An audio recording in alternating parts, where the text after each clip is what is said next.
You're watching the Daily Dodge pregame show.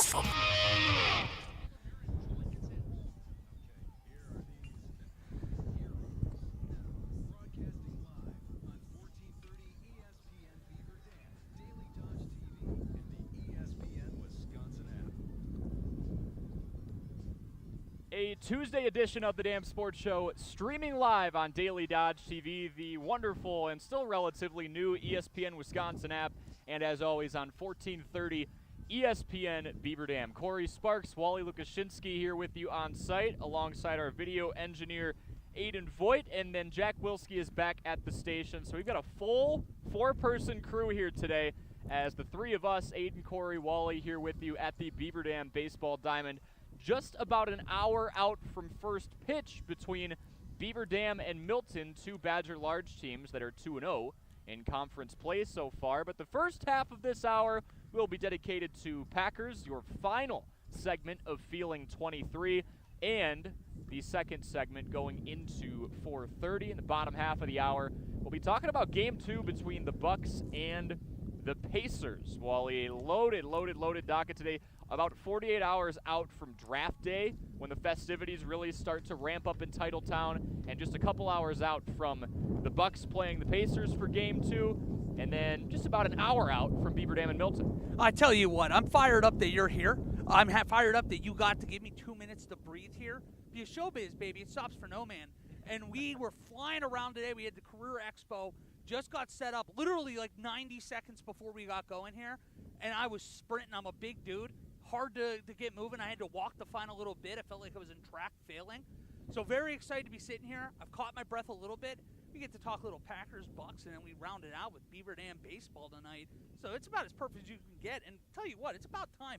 We got treated to some nice weather for a change for these. Yeah, I was talking to head coach Nate Wilkie, and we won't go too pregame mode for you here before 4:30, but he said he can count on one hand the amount of times they felt like they've been playing in good weather, and this would probably be the second time overall. In about 9 tries at it, there's been rain, there's been wind chill, below freezing, everything in between. We brought up at the beginning of the show the brand new ESPN Wisconsin app. It's live listening, show replays if you miss us in a live capacity, weekdays from 4 to 5 p.m. Exclusive content. That is all that you can find on the new ESPN Wisconsin app. It's your state, your teams, your ESPN. The Wisconsin sports fans' best way to stay in touch with their favorite ESPN Wisconsin shows and keep up with their favorite teams as well. Find the new ESPN Wisconsin app in the Apple or Android app stores today. Went live last Monday, so it's about 8-9 days old here. And now let's go into Feeling 23. Just mentioned that Titletown's already ramping up. I know ESPN Milwaukee's very own Alex Strofe has been boots on the ground since the beginning of the week. Construction's there. They're working on the scaffolding. The draft is really starting to take form, and that place is going to be slammed with a whole heap, approximately 250,000 people's worth of a heap of traffic in a couple of days. So we'll give you a report on that when we get to it as well, when we have our Saturday show from 12 to 2 across ESPN Wisconsin. But this is the final edition of Feeling 23, where we predict where the Packers select, or who the Packers select in the first round of the NFL draft just 2 days from now. We could scheme a couple things up here. Are they going to trade up? Are they going to trade back? Are they going to trade out of the first round? Gabe Neitzel went on record yesterday saying he believes, based off what Goody has done the last few years, building his reputation up, it is more likely the Packers trade out of the first round than it is they finally buck that trend of not taking a receiver in the first round, which is still wild to me. It is wild. I know that part of his reasoning was he doesn't believe Teteroa McMillan will be there at 23. Won't be available, yeah. And if he's not available and you're not in love with whatever you deem is the next best wide receiver in the draft, it makes sense that you're avoiding it. It's just, man, it feels like such a philosophical thing here. We are doing great, Jeff. We are all set. Awesome you got stuff. it, Jeff. We had big shout out to Jeff taking care of the field. A lot of rain coming up there the last few days, and the field looks absolutely fantastic right now. You wouldn't know it. You wouldn't know it, exactly. He was out here at noon, he said, and, man, this field looks great.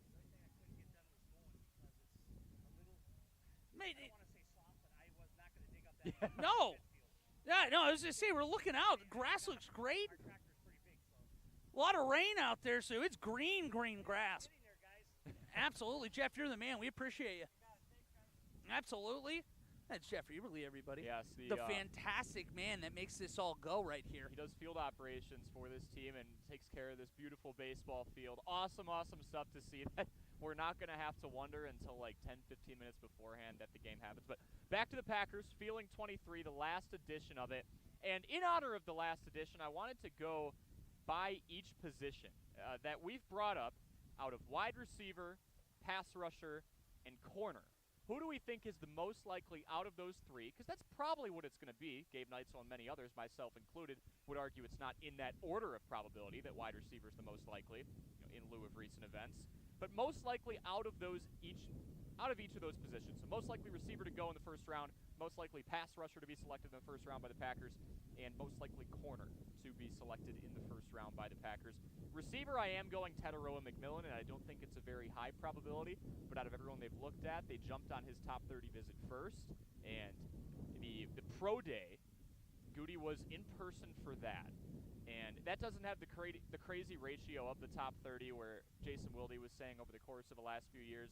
Relatively speaking, a high percentage of those top 30 visits get drafted by the Packers, and that's considering a few different factors. Did the Packers trade back? Did someone get him first? But Tataroa McMillan, I think he's a little more under the radar than Ibuka right now just because, national championship, bigger school. Still had a remarkable season and a remarkable collegiate career, but if you're going on Maya Mel Kiper's draft board, if you will, I think he has a greater chance of falling. The Corey Sparks mock draft right here. I like that. Still need to officially fill one out, actually. Tomorrow night, I'm going to have to put it out. I think I'll throw it on Instagram and Twitter for you guys out there, and I'm going to have fun with that. Tell you what, though, Tataroa McMillan, if he's available at 23, I absolutely agree with you. But because I don't believe he will be, I think it has to be Emeka Egbuka. Because if you are going to go with Egbuka there, I mean, he's going to fall. You mentioned it. Maybe this is a smokescreen. It's one of those cliches you hear every time around April for the draft.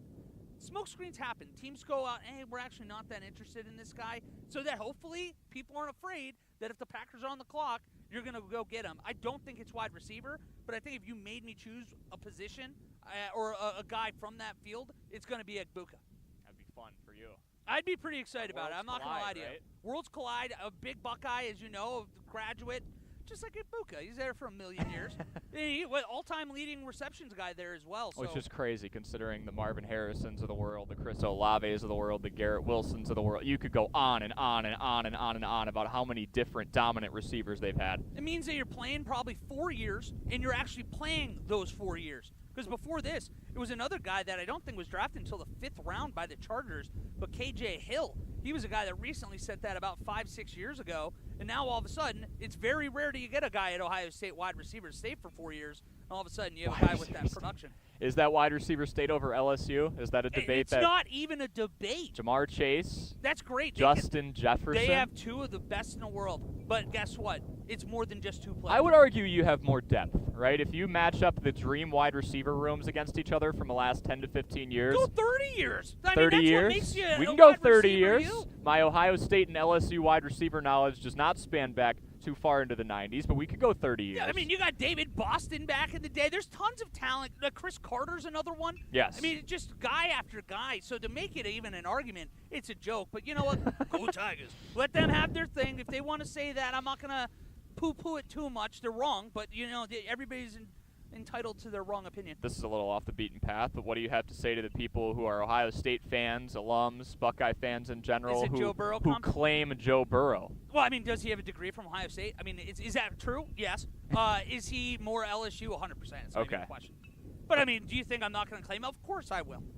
The house that built Joe Burrow? Yeah, I'll talk out of both sides of my mouth. Made him into what he was at LSU. Yeah, absolutely. I mean, People who are knows? talking. I mean, Dwayne Haskins ran him out of town just because of how good Dwayne Haskins was. That was a really good quarterback room. Oh, it was an unbelievable quarterback room. Right before that, he had J.T. Barrett there, who, by the way, not a pro, but for, what he was in college, dream guy for a college offense. Video of a couple of those guys walking out of the tunnel together, and Joe Burrow's third, and you're just like, wow. Yeah, no, I mean, he literally got dudes. a redshirt year. Yes. The idea of Joe Burrow getting a redshirt year now is laughable. But at the time, it was the right decision. I guess everybody has their own adventure. But he's a good underdog story. He is. There you go. Underdog Joe Burrow. Most likely pass rusher to be drafted by the Packers. I'll be damned if I can't guess yours. Oh, you already know. I've been leaning into this for a while. Have you seen the movie Draft Day? Yes. It's objectively not a great movie, but it's one of my favorite days of the year. It's one of my favorite weeks of the year, so I still have a nostalgia to it. Vontae Mack, no matter what. It's Donovan Ezeraku, no matter what. I want that card out there if he's available. I think there's a chance you even can move down to the later part of the first round to get him, but it makes too much sense. ACC Defensive Player of the Year. The production's there. He's a guy that's played under Hafley for 3 years. It makes all the sense in the world that it's Donovan Ezeraku. It's just a matter of, do they feel comfortable taking him at 23? Do they think they can kind of cheat a little bit, get a few extra picks, move down, get him for a little bit lower of a number, and at that point, acquire draft picks while getting your guy, which Kyle Wallace just told us that is one of his keys. You have to get your guy. So we have to make sure we get our guy in Donovan Ezeraku. I have a confession. I have not seen Draft Day. No! So that was not me gaslighting you either. Kevin Costner. I think I just did the thing that I've done at so many cash registers before where they ask if I want a receipt and I say yes and I really didn't need it. I think I just panic fired and told you I'd seen Draft Day, but I've never seen Draft Day. That might have to be a project before Thursday. I cannot believe you haven't seen it. Again, I've seen 12 movies. Objectively, not a great movie, but from the nostalgia factor of what the draft is, it gets the juices flowing. Star power through the wazoo in that movie. Just a little unrealistic, dare I say? Fair enough. I'm going Shamar Stewart, Texas A&M. Cut and dry there. I want to move on to corner because that's got my pick that I have.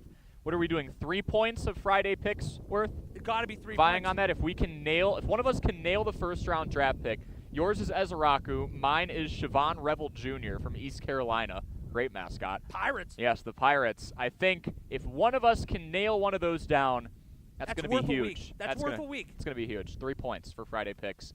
The last time someone here lost their Friday picks bet, they had to bowl until they got 4,319 pins. So high stakes here. Still determining what the punishment would be. You were workshopping the idea of doing stadium stairs, a good football field behind us here at the Beaver Dam High School football field, Durleith Field, going up and down the stairs until you go like the elevation of Mount Everest. Well, you threw Everest. I didn't even say what mountain. Kilimanjaro. Who knows? Maybe we go, what is it, Mount McKinley, I think, is the tallest in North America? Oof. We figure out. I probably watch enough Are You Smarter Than Ben Bruss? They probably have that as a question. Might want to do a little math before we nail that one down. I mean, you're talking about 6 miles high in elevation for Mount Everest. Everest. That's nothing. I mean, what is it when you're doing stairs, though? That's true. That conversion rate, you might be doing that for 4 hours. Might pass out. Oh, I'd be gutted. And how many breaks are you allowed to have? None. No breaks. You have to keep going. Yeah, you could chug water while you go. Taking breaks, you have to restart. I think you have to just keep moving. So you walk by the water and then just start chugging it, but the legs. You want to keep moving. Yeah, you got to get it over with. Yeah, because if you're just putzing around too much after a 2-hour break, you might be miserable. I wanted to do something with running, so you're actually pretty close to what I was thinking here. Running, yeah. Good luck. Well, running stadium stairs, if you're walking them until you get to 6 miles, that can't be ideal. That's going to take even longer. Am I going to run it, though? And the suffer. Jog a few. I mean, I'm not jogging the whole thing. I might jog the last one if my legs are even moving still. But I'm not going to worry about it because Donovan Ezeraku is going to be in green and gold a week from today. For most likely corner to be drafted by the Packers, are you on the Revel Jr. train with me? I don't hate the pick, but I've been kind of enamored with Jade Barron for the longest time from Texas. Yeah. Another guy that can play Hook 'em inside horns. out. Hook 'em horns is right. A shout out again, Coach Zweifel over there at Marshall. Or he's just all over the Texas Longhorn bandwagon. Yes. So I know he'd be fired up for that. Where does Quinn Ewers go? Who cares? I will say that I couldn't care less where he goes. Will Howard goes before him. That's all that matters. He should go before him. But if that happens, we'll see. Does Jack Sawyer go before him? Well, now you're really. I mean, who cares? He's got the hardware to show for it, right? Yeah. Well, he's got the strip sack too. I know that's going to remember. Scoop and score. And I think that they were really close friends that freshman year that they shared. I think they were roommates. I think they were roommates. Yeah, I'd have to look that up. Roommates. Remember, you know that no. meme, TikTok, tweet back? It might have been a Vine. They were roommates. So it's not from a movie, so I should have seen it. Yeah, I'm actually surprised. This is more your neck of the woods. But here's the thing. Jade Barron plays inside, plays outside. He's physical. He's fast. He's a guy that you would imagine in this division, you're going to need a true shutdown corner. And if Jair isn't going to be a part of the equation, we're still very unsure about what that's going to play out like. He's going to be a guy that you can imagine that down the road he can match up with Justin Jefferson. He can match up with Rona Doomsday. You can match up with Amon-Ra St. Brown. It's going to be a division from hell from wide receiver standpoint for a long time. You need to be good in the defensive backfield, and I really like Jahdae Barron for that role. That's a fun division to watch, unless you are a defensive back or a defensive coordinator. Yeah, I wouldn't want to be Jeff Hafley. That's all I've got to say. He had a heck of a first year. Good job. He had a heck of a first year as defensive coordinator up Let here. him go per Kyle Wallace. Get his guy. Get your guy, draft potential over talent. And he had, what was the third one? It was another, draft for need. So Hunter Vaughn, who frequents this show, he comes on every week, every Thursday. He's one of our ESPN Madison teammates. Awesome guy, knows prep sports in and out. We kind of originally brought him in as our prep sports beat reporter, and then we introduced Packers, Brewers, Bucks, Badgers. He put out a survey about a week and a half, 2 weeks ago, because ESPN Wisconsin's going to have a pretty prominent presence at the NFL draft. And the survey had different questions like, Survey says? Yeah, what is your Family Feud? Hey, nicely done. Yeah, I had to make sure you knew I nailed that one. We're like 1 for 10 today. He had different questions like, what's on your wish list? Who do you think the Packers will take in the first round? What position will they address first? Different stuff like that. For the wish list, one of Kyle Wallace's answers for Kyle Bresson-Nortman, available across ESPN Wisconsin from 2 to 4 p.m. on weekdays, and ESPN Milwaukee exclusively from 4 to 5, same time as this show, if you ever want to jump over and hear some different voices. One of his wishes was, go get your guy, which is like one of the cliches of draft talk, which is fine. I just thought it was really funny that, like, he wasn't telling anyone that. This wasn't talk radio. He just went on. Thank you so much. Hey, Jeff loves us. He's got me a water right here. We've got it's some actually H2O a little warm flying up here. in. We needed it today. But one of Kyle's wishes was, go get your guy. Go get your guy. I mean, you could take that so many different... Who is their guy right now? Who is their guy if before the you clock draft even him, starts? it is your guy. According to you, their guy should be Ezeraka with all the Boston College ties. Why not? And the prioritization of defense in the first round the Good. last If you few draft years. a kicker, But you I drafted think your guy. my goodness, not in the first round.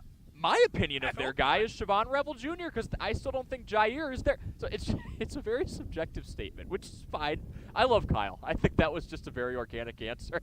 I'm just trying to imagine him filling that out on his computer going, wish list. What should they do? I will say, what he's should helped they do? himself out Go get your because guy. no matter what, he's guaranteed to be right on that one. He's gonna be laughing a week from now on Kyle Bresson-Nortman going, did they not get their guy every single round? Every one of his top 3, he's kind of got a fail safe where he can say, yeah, they drafted for need, assuming they don't go running back. Yep. Like Genty somehow fall to 23, which won't happen. Uh-huh. I know. That was I love me some Kyle Wallace. I love that man. It's one of those things where you're doing a test and it's like a short essay or a short answer, 2 to 3 sentences, and you just cover everything so that at some point you run into the right answer. Oh, didn't you have it where you didn't read a book for a book report, and then every now and then you're just like, hey, you write the most generic story Of ever. course, Because you probably were on Spark Notes for 20 minutes beforehand. Yeah. You're like, all right, this is about a dog. Broad. Yeah, the family dog. It was, Blanket they statement. loved it There was so a lot much. of symbolism in there. The symbolism was off the It really charts. resonated with me. Really, really important about the dog in this one. Yeah. And you end up coming back and you get a 45, and you're like, I'll take it. We got some points in there. Yeah, it's about 50. It's pretty close. The Bucks play Game 2 in Indianapolis tonight against the Pacers. It seemed that they went 3-1 against in the regular season, but now where it really counts in the postseason, a place where they've never taken down the Pacers in a first-round capacity, they're down 1-0. Simple question here is Damian Lillard is officially active for tonight's contest between Milwaukee and Indiana. Who is the X factor? Dame is allowed. That is an answer that's allowed, but who are some other guys who are under the radar? Who's the main X factor tonight for the Milwaukee Bucks? That's coming up next on the other side of the break here on 1430 ESPN Beaver Dam and Daily Dodge TV.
You're watching the Daily Dodge pregame show.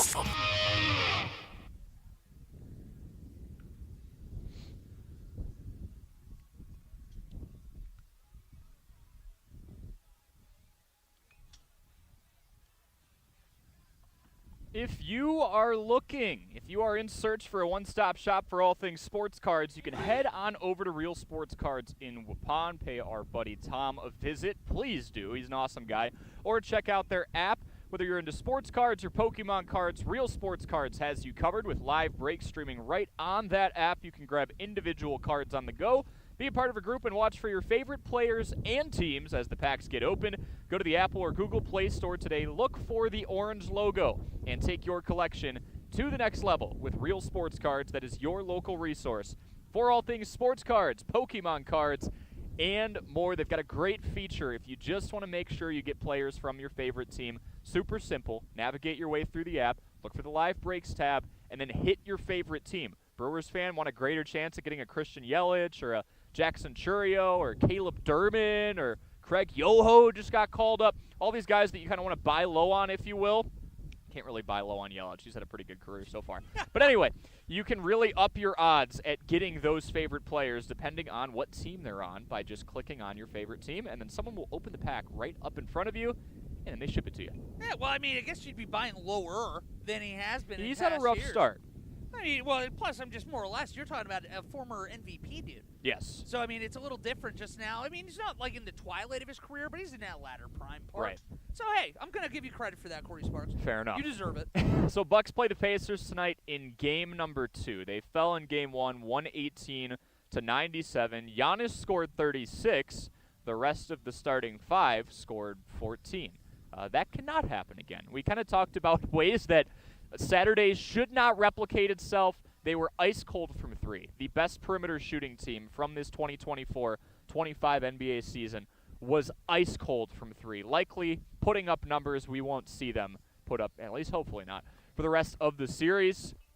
Couldn't even get to the 100-point mark as I kick my water bottle over. We are a mess here. You saved it. But I think X Factors is another great way to kind of dive into how the Bucks could right the ship.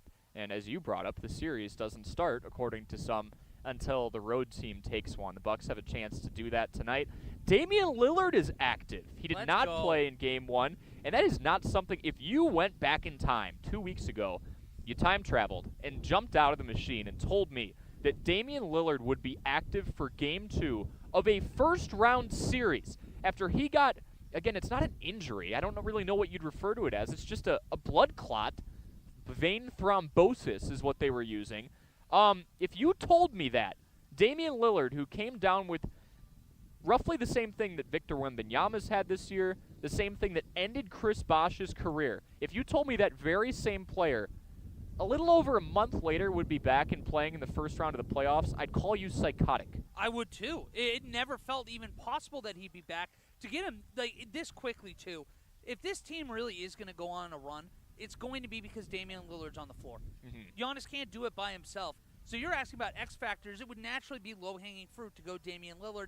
I'm not going to right now just because I understand that he has been practicing fully. This is a unique kind of, again, injury, I guess we're going to call it, just because he was able to still, a hindrance is probably a better way to say it, because he's been able to at least stay in shape. He just hasn't been on the floor. So I'm interested, does he have reduced minutes tonight? Do you immediately see him back 30-plus minutes? I don't know. So I'm going to avoid that, and I'm going to leave your pick, because you and I were talking about this earlier, and I actually think your pick is probably the right one. But how about this? How about Kyle Kuzma? Yeah. Because last game, he did about as poorly as you could physically do on a basketball floor. I didn't know that was possible. Minus 20-plus 24 minutes. plus-minus differential. Worst of either team. He was 0 points, 0 assists, 0 rebounds, 0 for 2 from the line. No turnovers. 0 for 5. No turnovers. There you go. Silver lining. So it just physically can't be worse than that. If you get Kyle Kuzma that we saw in the last week and a half, 2 weeks of the season, they're going to go in and they're going to win Game 2 tonight. If we see more of what we saw in Game 1, it could be an uphill battle for this team, regardless if Damian Lillard's back. So I think Kyle Kuzma, being what they traded for tonight, is going to have to be a big factor for the Bucks to even the series. I almost wouldn't have allowed that due to the under-the-radar definition that we sometimes give X Factor on this show, but he put himself under the radar in Game 1. That was unbelievable. I mean, again, when you're out there and Corey Sparks and myself could go out there offensively and do the exact same thing. I ain't saying that we would he's a light years better athlete than us. And it wasn't just him. Torian Prince was in the starting 5 and was scoreless. The bench did the heavy lifting outside of Giannis. Otherwise, that game was a lot uglier. You couldn't find a positive from the offensive end of the floor for him. He even had that. I guess we said he didn't have a turnover. I don't know what we would have called the slip that he had where he tripped the guy immediately. Yeah. Because it felt like if we're not calling that a turnover. One of his 2 fouls. Yeah, I guess it's just a very nice way to. That's one of those weird ones. He just it. didn't have full possession of it. Yeah, I don't know. No, kind of weird. Right. Yeah, but either way, it was no offensive production whatsoever. That physically won't happen again. But what do we expect from him tonight? Yeah, if 15? you get 15, I feel like you get a win out of the Bucks. Hit your average, be efficient, shoot above 50% from the field. I think the hoop's just going to look a lot bigger today. There was a lid on the rim. You hit the nail on the head. Couldn't hit water from the boat. Yeah, it was horrible. No, it wasn't great. Throw it at the ground and miss. Yeah, so I mean, your pick's probably a little bit more traditional X No, factor. I like Kuzma though. I mean, he needs to come back and just not do that again. Wow, we're being too nice to each other today. What's going on with us? Yeah, we're really holding each other close. I'm gonna go AJ Green. You gave him some pop yesterday. It's a guy who shot 43% from beyond the arc, and honestly was the only one who really had a pulse from beyond the arc in Game 1. Come back, do that again, and the fact that Damian Lillard is active tonight, even if it only means in Game 2, it's kind of a tune-up. He plays 15, 20, 22, 25 minutes. Probably not the usual workload. It has been over a month, and now he's in a playoff atmosphere, and just watch playoff games compared to the regular season in 2025. The intensity, specifically on defense, is night and day. There's a reason these scores are a lot closer to 100 than they usually are. With all the more attention on Dame, on Giannis, who is going to wear on this team over the course of a 7-game series. He is bigger, stronger, and more athletic inside than anybody else on that Pacers team. AJ Green, as much as you want to respect him as someone who's been shooting in the mid-40s from beyond the arc throughout the year, you literally can't. Because if you pay too much attention to him, Dame or Giannis is going to make you pay. So the fact that he might be behind Kyle Kuzma, behind Gary Trent Jr., behind Torian Prince, behind Brook Lopez, like the 7th, 8th, or 9th guy that the Pacers are worrying about, he could do a lot of damage tonight. What he did in Game 1, what he did, even like you go back to that comeback against the T-Wolves, that big fourth quarter that he had, a couple deep threes. I'm talking about he shot that thing from Lake Michigan deep. And if he's able to even be that 15-point scorer again, you're kind of talking about, unfortunately, like I just brought up, Kyle Kuzma didn't have a great game. But what he did in Game 1, if he does that over the course of a series, you feel like this is a Bucks team that probably is still favored to come out of this. He's doing his job, especially with Damian Lillard coming back. I think that's just it's so you don't even have to say it. He's one of the top 75 players in the history of the NBA. He is built for playoffs. He loves that pressure. Having him out there again, even if it is a 20, 25-minute role, I think it's going to open up the floor so much for so many tonight. Yeah, including AJ Green. I think they take it tonight. I think I'm going to pivot over. I told you before. Series starts tonight? Yeah, I said before I thought the Pacers would win the first 2, the Bucks would win the next 2, and then Milwaukee would steal Game 5. That was operating under the assumption Dame would not be available yet. Bucks go up 3-1. I'm telling you, they're going to win 3 straight. They are going to lose Game 5. It's going to happen. And then they go home and win it 6. Bucks in 6. They have they're going to win it back at home. It's going to happen. Kyle Kuzma, 15. AJ Green, how about 20? 12. I would love a 20 burger. 20 would be amazing. I feel like you would probably imagine if he's Terry getting 20 Bird. points, Terry Bird. You're getting probably 6 for 10, 6 for 11, 3-point kind of night. It'd be a big ask. But I'm at least going on record. Let's get a 20 burger out of him. I'd be okay with that. Get him to the line. He's shooting 86% from the line as Ooh. well. I like that a lot. 20 from AJ Green. They most certainly win the game. 112 to 103 tonight, Bucks. Oh, okay.